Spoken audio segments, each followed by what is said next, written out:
Hey everyone, welcome Action! back. I'm sorry.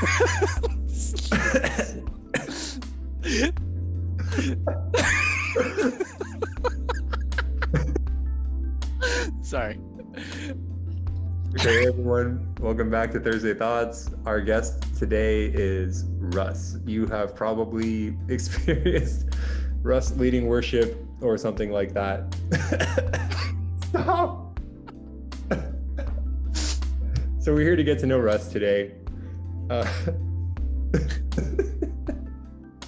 pretty silly. This is what I do during my school hours. I'm like, hey kids, welcome to Mr. Shea. It's class. So what do you do, Russ? You mentioned that you teach a class. Well, thank you, Theo, for inviting me. I do teach a class. In fact, I teach two different classes. One called English 3 for juniors, for mainstream American folks. I also teach something called English 1 Sheltered, which is, they call it sheltered because you shelter these students coming from other countries and they come to the same class, but you gotta teach them English 1 content, like Romeo and Juliet, but at a level that they can understand. And I teach English at Pittsburgh High School at the end of the BART line. Well, what used to be the end of the BART line. Now it's Antioch. Oh. How did you end up at Pittsburgh High, of all places? Ooh, good question. Let's see. In 2012 or 2013, I was very fed up with my job at Google, and it was like the worst job ever. Google? Yeah, I worked there as a contractor for the maps department, basically making sure that the data on maps was accurate, because there are a lot of spammers and a lot of not so savory folks trying to game the system of maps. Anyways, it was a terrible job, despite the food, despite the amenities. And so I applied to schools, and I remembered that actually our church worked at Pittsburgh High School a couple times to do Love a Child, and that came on my radar. It came up on the job application, the list of schools that had positions open, and I applied.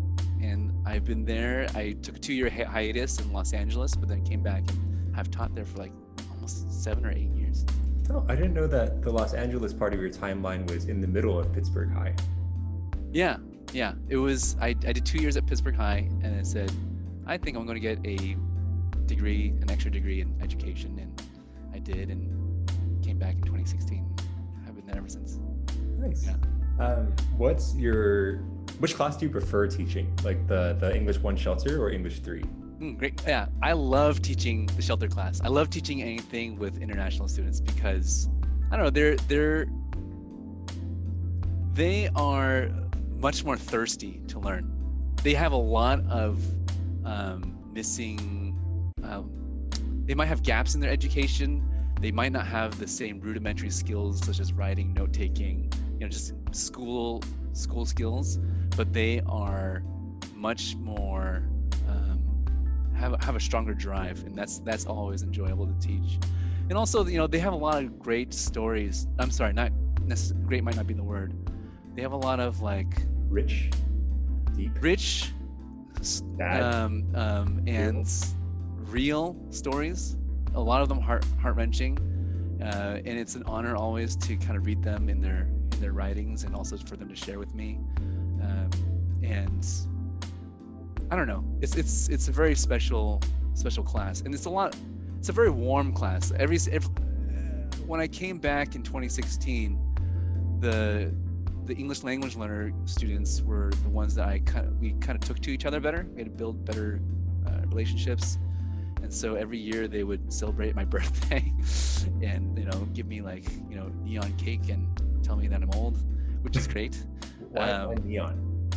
I don't know. It came from a box, and they figured that it would be fun to serve blue cake, and it was fun, give me balloons telling me that I'm old, which is great. I love hanging out with them. I really, really do. And so don't tell my other kids. And they're great too, but the English language learners are very special to me. It's okay. I don't think your English 3 kids are, running around looking for Thursday Thoughts. I hope not. So it was your birthday recently. Yeah. Yep. I'm not going to say the date. because privacy and stuff. But I think people know actually. It was on the chat. Anyways. Okay. Wait, isn't I tangent? It's very easy to find out a lot of people's like birth information actually. On Google. So like I can find out your middle name. Like, really? It's called the California Birth Index, I think.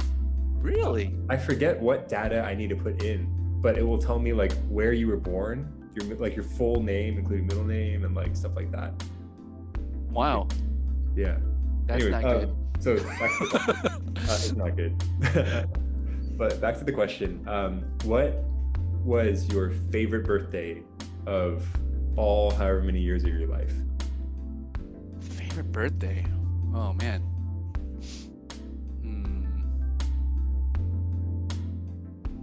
Favorite birthday. I can cut out all the pauses. Don't worry. Yeah, you'll have to because I'll pick my. I don't have a good memory of my favorite birthdays. I mean, I'm not as in like I don't have any good birthdays. It means like my brain doesn't think of. Like okay, there was. I don't know if it's my birthday. What's that? There was no one iconic birthday. Okay, there was one birthday that I remember. I don't know if it's my favorite, but like it's very memorable for my dad at least. It was, I don't remember what age it was, but it was when I was young, and for the birthday party my dad took me and my classmates and a bunch of friends, like about 15-20 of us, to a like RC racing center, but they're all on a track, so it's just like you just press a button and that's it. You don't really maneuver that much. Sure. And so there's like 15 or 20 of us, and I remember the cars would keep falling off the track, so we would all say, Mr. Shea, Mr. Shea, Mr. Shea, can you please put the car back on the track? And I remember after that day, my dad told me that he started having nightmares that night because of people telling him, Mr. Shea, Mr. Shea, Mr. Shea, please put my car back on the track. So that's what I remember. That's probably the most memorable one. Birthday. I've had great birthdays every year. I friends celebrate, family celebrates, but that's the one that I think stands out. Yeah. The traumatic experience that your dad had. Yeah, pretty much. I don't know why that sticks out. Good father-son dynamic you have there. Well, it's more like, yeah, you're right. It's the sacrifice that my dad had that day was what really spoke to me and showed me great love. So speaking of your dad, what's your like favorite positive memory of your dad? Oh, favorite positive memory of my dad. Uncle Paul. Uncle Paul. Okay, yeah. So I when I was a kid, I played a lot of soccer, competitive soccer, and my dad, even though at that time he had a little heavier accent, but now his English is almost flawless. He reads the New York Times every day, and he uses big words that I don't even know. But at that time, he was never hesitant to yell out into the soccer field, like, go on. And I remember, either I had the ball or someone else had the ball, and as we were dribbling it down the field, advancing in the line, he'd go, "Hustle, Russell, hustle," which I think he was trying to say hustle, but it doesn't matter. And so, like, he was always very supportive. And in fact, he was so like gregarious and open that for the final trophy ceremony, the soccer team asked him to give the speech to present the trophies to the coaches. And I think that's pretty cool for an immigrant to actually give, to be recognized and to be, I guess, deemed qualified enough to give a speech. And he gave the speech in his Taiwanese accent. No, well, at that time, I think, okay, that was definitely a different season. At that time, he was fine. So. Oh, okay. Oh, wow. Yeah. Like leaps and bounds. Well, like, I think the word hustle is actually just uniquely difficult. Like, there are uniquely difficult words to say in English, like pizza, for certain. Pizza, right? Or they would try to say Pisa, as in the Tower of Pisa. Okay. Yeah. So they can do the Z sound, but. Well, the way that dad would do it would be sticking out the tongue and give a f sound, pizza. Oh, interesting. Yeah, yeah. But there isn't a th sound in Mandarin, right? Maybe it was an overcorrection. I don't know, but pizza has always been the hardest one I remember that for him and mom to master. Interesting, because like, which is fine. Like, you know, growing up in a Chinese church, I like learned which auntie and uncle were like Cantonese or like Mandarin or like mainland. Oh, based like, on their accent? Based on the way they would say English words, or based on the way they would say my name. Oh, right. So because neither language has th, right? So if I'm Theo, they're a Cantonese person, but if I'm Theo, okay, they're a Mandarin speaking person. Theo. I don't know why. Like the Mandarin speakers would favor the S, but Cantonese would favor the F. So it'd be Theo versus Theo, and it was great. No one could ever say my name. Why did your parents? Well, your parents could probably pronounce your name, right? My dad has trouble with th. So what does he say to you? He'll say Theo. They picked my name. I don't know. It's a great name, Theo. I do enjoy my name. Yeah, I really do. Do you know why you were named Russell? Yes, yeah. Was because of a street. Athletic team and stuff? No. Because my parents named both me and my sister off of the nearby streets in Sunnyvale. So my sister's named Evelyn, and there's an Evelyn Avenue, I believe, somewhere in Sunnyvale. Yeah. And there is a Rousseau Street or something like that, as in Jean-Jacques Rousseau. Yeah. They figured like our last name combined with a French like last name would not be a good combination for anybody. So they changed the Rousseau to like the near closest English variant, which is Russell, which also has problems though. Like everyone, for some reason, like the last name has trouble itself, HSIEH. I always have to spell it for every, you know, sales representative that I talk to or to anyone that's filling out an application for me or a form. But then for some reason, people spell Russells with one L in apparently. Yeah. I've had lots of, I don't know, but I thought it was always two L's. So, but anyways, that's the one that actually gets the most misspelled. Because now that I think about it, I don't know if I knew that your name has two L's. There you go. See? I think in my brain you were Russ. You've just been Russ. Yeah. And yeah. Oh my gosh, I'm learning so much about you today. Stop. I hate it. Okay, last question. Cool. If someone from CCGC were to ask you to hang out platonically, and you had free reign to choose whatever, they would just be like down for whatever you want to do, what would it be? Okay. Let's just say like meal plus one activity. Meal plus one activity. So what genre of meal, and then plus the activity?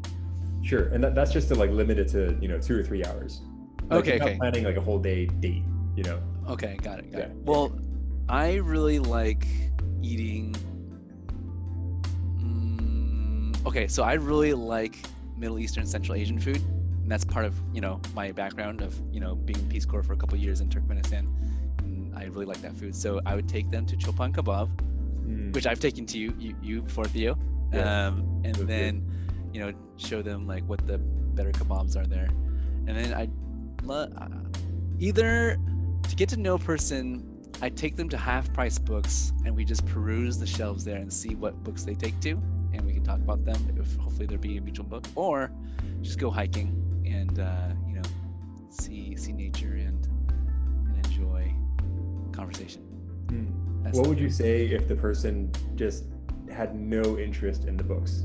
Any books? Oh, then I wouldn't take them there. Because we would just like, then this person would just be like... It's too late. You're already there. I'm already there? You're already there. But see, I don't think like anyone's never interested in books, because it always promises like, books are always like aspirational. It promises so many things about yourself. Like, oh, I'll read this gardening book because one day I might do gardening, and then you'll buy the book and you'll never read it. But it's aspirational. And so if I brought them to a place like Half Price Books, especially because they also have DVDs and music and all sorts of things, we can always go to the comic section. Or people still buy DVDs? Yes, Theo. Some people do buy the DVDs sometimes, including yours truly.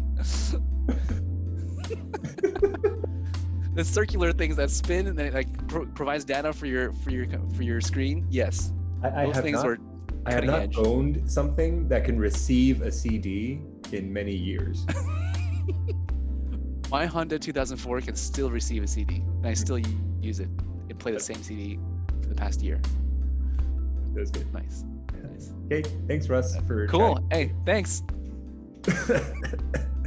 Thanks everyone else for watching. See y'all next time. Bye.